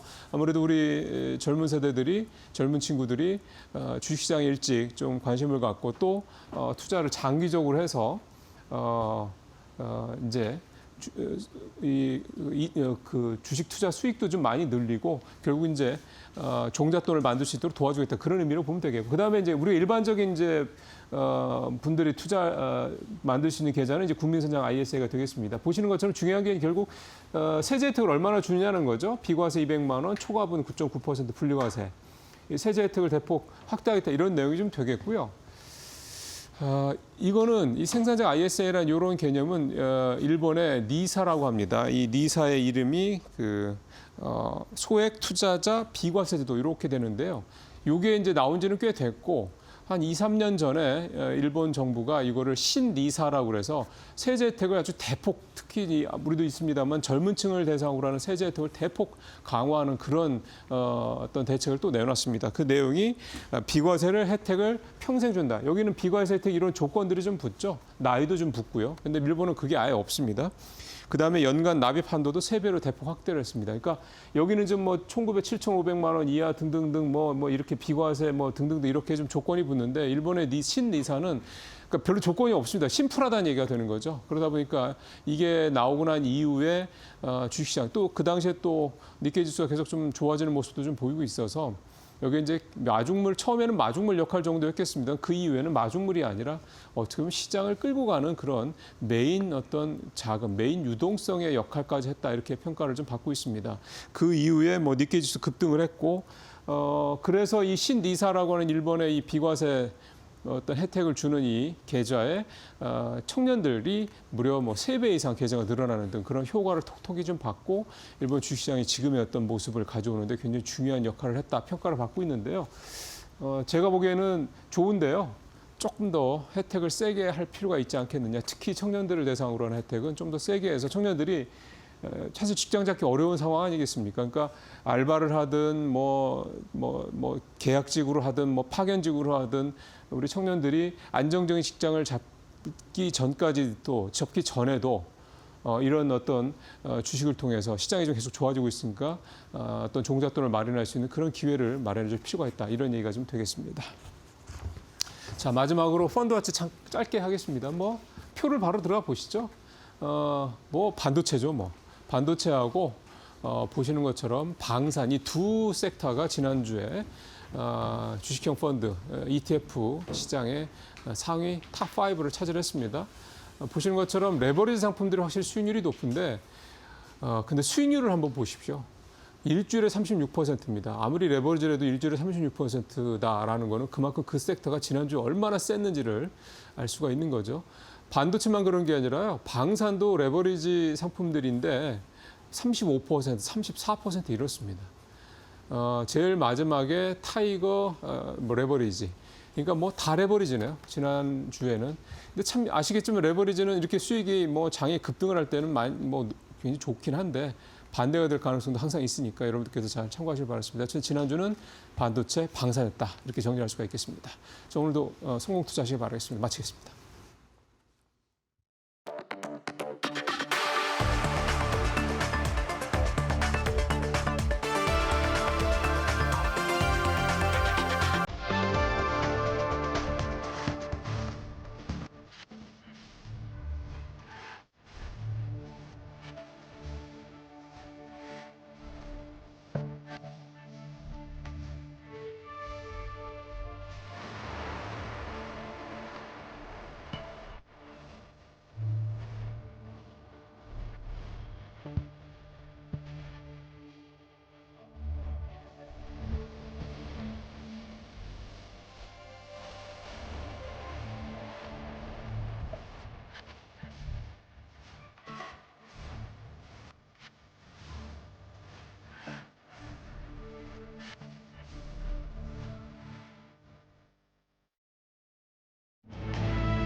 코스피가 올해 새해 들어서 계속해서 연일 신고가 랠리를 펼치고 있죠. 그런 와중에 또 지난주 금요일에 뉴욕 증시는 3대 지수가 일제히 상승으로 또 다우와 S&P 500은 신고가를 기록하면서 마무리를 지었습니다. 과연 이번 주 이 코스피와 코스닥 어떻게 대응해야 할지 김영재 SK증권 명동지점 부장 모시고 이야기 나눠볼게요. 어서 오세요. 네, 안녕하십니까? 네, 지난주 우리 증시 코스피가 드디어 이 지난 금요일에 새해 들어서 6거래일 연속 계속해서 사상 네. 최고치 행진을 이어갔죠. 뭐 올해도 글로벌 증시에서 수익률로는 압도적인 1등을 차지하고 있네요. 구체적인 내용들 한번 볼까요? 네, 사실 지난주 코스피가 무려 6.4% 상승했고, 뭐 코스닥은 뭐 강보합 수준밖에 상승 못했는데, 뭐 말씀하신 대로 진짜 한 번도 지금 쉬지 않고 6거래일 연속 상승 중이고, 지난주에는 뭐 글로벌 상승률 1위를 기록을 네. 하였습니다. 뭐 한율 국제유가는 뭐 소폭 상승으로 보였는데 미국 10년물 국채는 소폭 하락도 뭐 크게 뭐 증시에 영향을 주진 못했습니다. 지난주 사실 그 보시면 글로벌하게 반도체 특히 그 스토리지 관련 업체들의 상승이 돋보였는데요. 네. 아무래도 엔비디아 제이슨 CEO가 AI에서 스토리지를 좀 강조를 함으로 인해서 샌디스크 같은 SSD 업체가 강세가 한 주 내내 좀 이어지는 모습이 나타났다라고 그렇죠. 보시면 될 것 같습니다.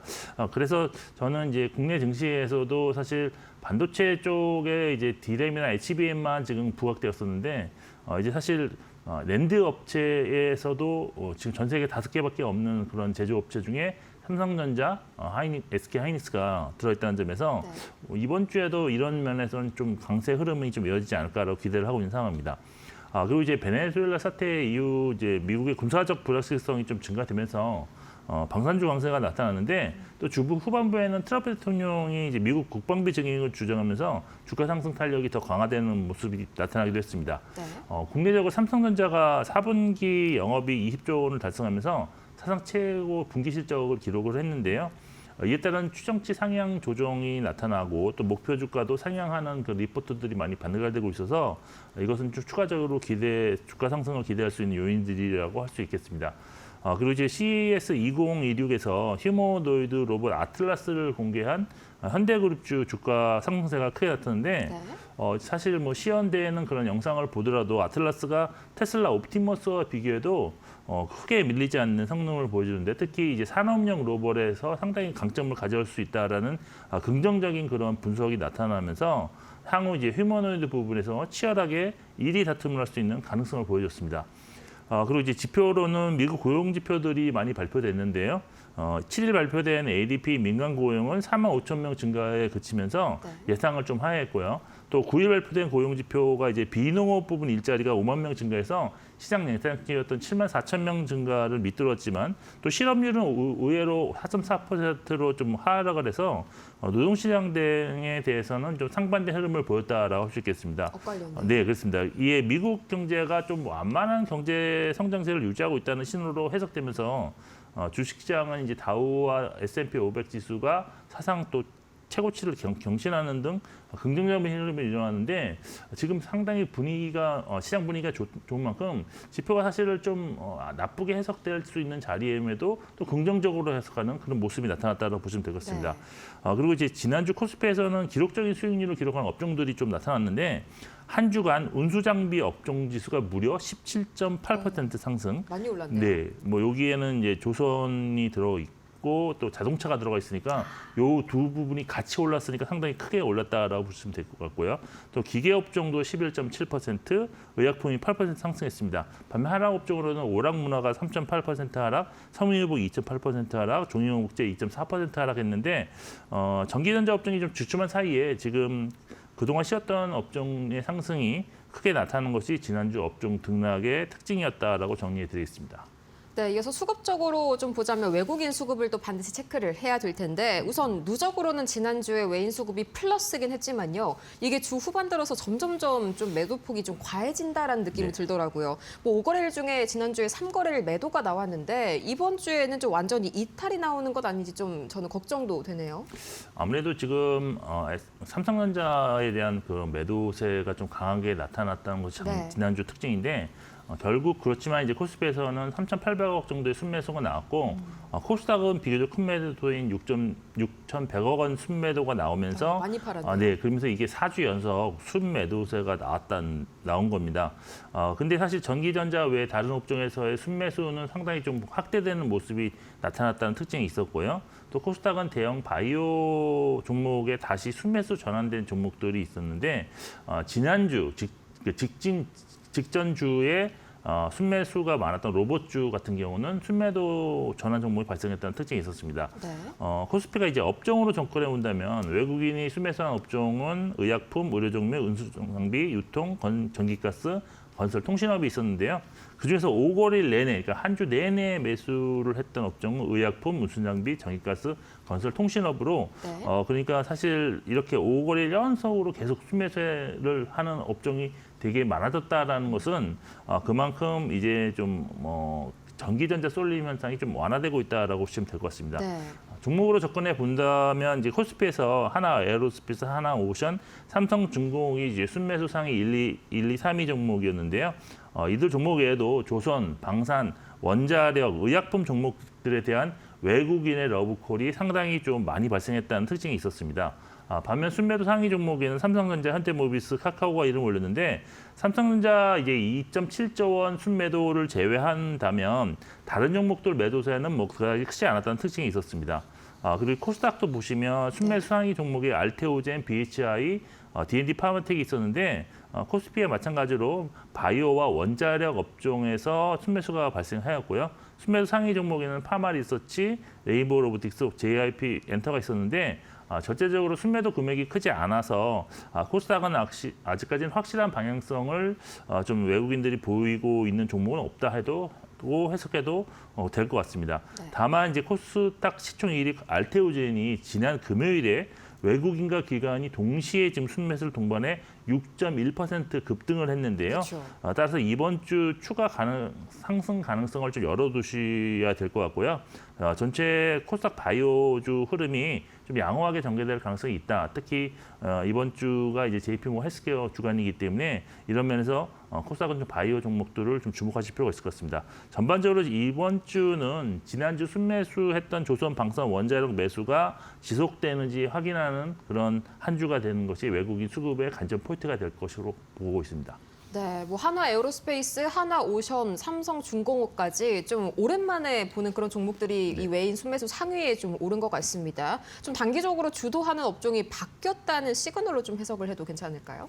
뭐 바뀌었다고 할 수는 없는데 그동안에 이제 삼성전자라든지 SK하이닉스가 어떤 이벤트가 지속되면서 네. 그것이 주가를 끌어올리는 힘이었는데 이것들이 재료가 좀 소멸되면서 좀 수급이 완화되는 모습인데 지금 보시면 반도체 대표 종목 삼성전자와 SK하이닉스가 올해 16% 그리고 14% 이상 주가가 상승했는데요. 네. 외국인과 기관 수급을 보면 삼성전자는 올해 외국인이 2.4조 원 순매도, 또 기간 1.6조 원 순매도 중이고 SK하이닉스는 외국인이 2,100억 원 순매도, 기간 3,300억 누적 순매도 중입니다. 그리고 나서 이제 보면 조선, 방산, 원자력, 제약, 바이오로 좀 수급이 좀 이동한다고 볼 수 있는데 각각 대표 종목들은 올해 수급 상황이 지금 보시면 기간 외국인 동시 순매수 종목이 지금 조선에서는 HD 현대중공업, 그다음에 방산에서는 하나 에어로스페이스, 원자력에서는 두산 LBT, 제약바이오는 셀트리온이 있었습니다. 네. 외국인과 기관이 반도체 종목을 매도한다고 해서 일반 개인 투자자들이 뭐 같이 굳이 꼭 매도할 필요는 없다고 보고 있는데 이제 1월 투자 전략은 실적이 바탕이 되는 업종과 또 성장 기대감을 보이는 업종을 균형 있게 좀 투자하는 조화로운 그런 투자 전략이 필요하지 않을까라고 보고 있는 상황입니다. 그리고 이제 업종별로 이제 한 개씩 말씀을 드려야 될 것 같은데, 네. 일단 먼저 반도체부터 좀 잠깐 말씀드리겠습니다. 네. 반도체가 사실 재료가 이제 소멸됐다고 말씀드렸는데, 그래서 저는 단기 수급 공백 상황에 들어가다고 볼 수가 있는 상황입니다. 사실 삼성전자의 4분기 실적 발표가 끝난 상황이고요. 네. 또 기대를 모았던 SK하이닉스의 ADR 발행 관련 제공시도 지난주 금요일 아직 결정된 것이 없다고 나왔기 때문에 이제 나와 있는 또 이벤트라고 할 수 있는 22일 SK하이닉스 실적 발표 이전까지는 수급 방향성이 정해지지 않을 가능성이 있다라고 볼 열흘 수 정도 남았네요. 네. 그러니까 단기적으로는 한 2주 동안 좀 수급 방향성이 좀 정해지지 않을 가능성이 있다고 볼 수 있습니다. 하지만 올해 가장 큰 흐름을 좀 다시 한번 생각해 보신다면 반도체 실적 고성장을 바탕으로 한 지수 상승이 예상되는 만큼 비중을 축소하실 필요는 없다고 좀 보고 있는데요. 트랜스포스가 전망한 메모리 가격이 이제 1분기가 이제 디램이 최고 이제 60% 상승.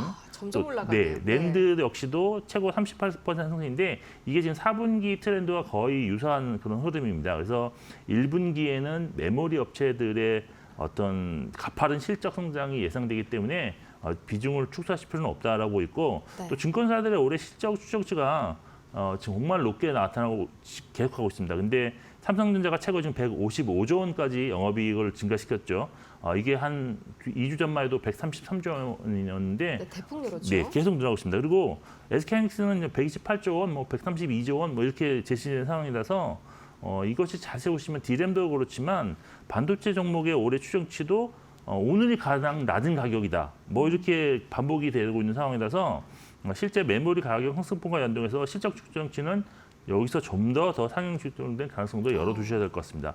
결국 삼성전자, SK하이닉스 그리고 반도체 소부장 종목들의 투자 전략은 1분기 시적 확인 이전까지는 보유 전략을 기본으로 하시는 것이 수익률 확보에 유리할 것이고 네. 추가 신규 매수는 2월 안에 뭐 조정이 나오는 구간에 추세를 해소하지 않는 지점에서 저점에서 좀 하시는 것이 좋다고 보고 있습니다.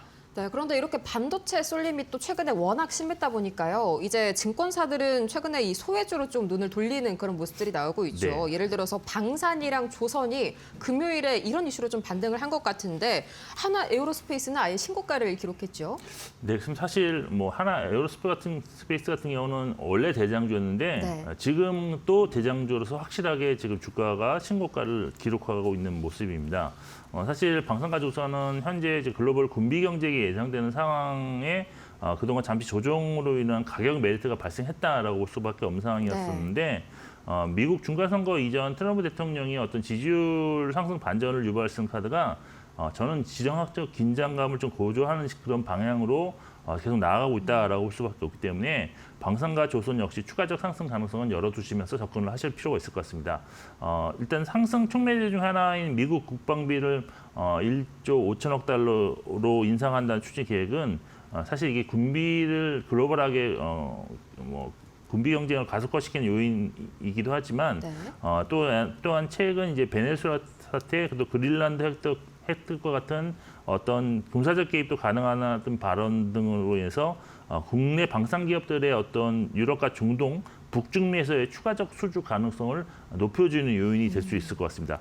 그리고 이제 미국 기업에서 방산 기업들의 어떤 주주 환원을 제한한다는 그런 조치들 역시도 네. 국내 순수 방산주에 대한 투자 매력도를 높일 수 있다라고 보이고 결국 지금 이러한 것을 종합해 본다면 현재 이제 미국 국방비 증액으로 인해서 가장 수혜를 볼 수 있는 업체들은 미국의 현지 생산이 가능한 뭐 하나 에어로스페이스라든지 하나 오션 등이 될 가능성이 높다. 그리고 조선 같은 경우는 4분기에 일단 실적 시즌으로 진입했던 제로와 함께 미국과의 어떤 마스크 프로젝트로 인해서 군함 건조, MRO가 추가적으로 나올 수 있는데 이것이 글로벌하게 확장될 가능성도 있어 보입니다. 그리고 이제 캐나다 잠수함 사업 기대감이 지속적으로 나올 수 있다는 점이 긍정적입니다. 네. 일단 투자 전략은 방산은 아직 장기 추세가 회복되지 않은 방산주도 있습니다. 그렇기 그렇죠. 때문에 추세가 확실히 상승 전환되고 신고가를 가는 대형주, 대장주 위주의 매매 전략이 유효하다고 보이고 조선은 뭐 전 부분 고른 경쟁률을 확보한 HD 현대중공업 위주 전략 또는 ETF 매매 전략이 좋아 보인다라고 정리해드리겠습니다. 네, 다음으로 로봇주도 한번 체크를 해볼까요? 이제 CES가 딱 끝났는데 사실 이번에 아틀라스가 이 현대차그룹 시총 네. 200조 원 시대를 열었다 이런 평가들이 이어지고 있더라고요. CES가 끝났지만 그래도 장기적인 관점에서 여전히 매력적인 그런 로봇주죠. 네, 사실 아틀라스의 성능이 특징이 이제 당장 공장에 투입할 수 있는 수준으로 지금 올라와 있다는 점인데 네.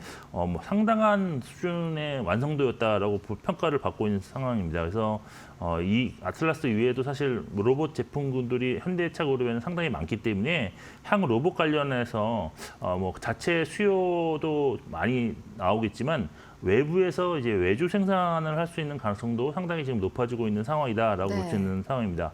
즉 이제 반도체에서의 TSMC처럼 로봇에 있어서는 현대차 그룹이 대신 정밀하게 뭐 생산해주는 파운드리 역할을 좀 할 수 있다는 점에서 상당히 좀 새로운 성장 동력을 확보했지 않나라고 판단을 할 수 있어서 장기적 관점에서 상당히 접근이 유효하다라고 볼 수 있겠습니다.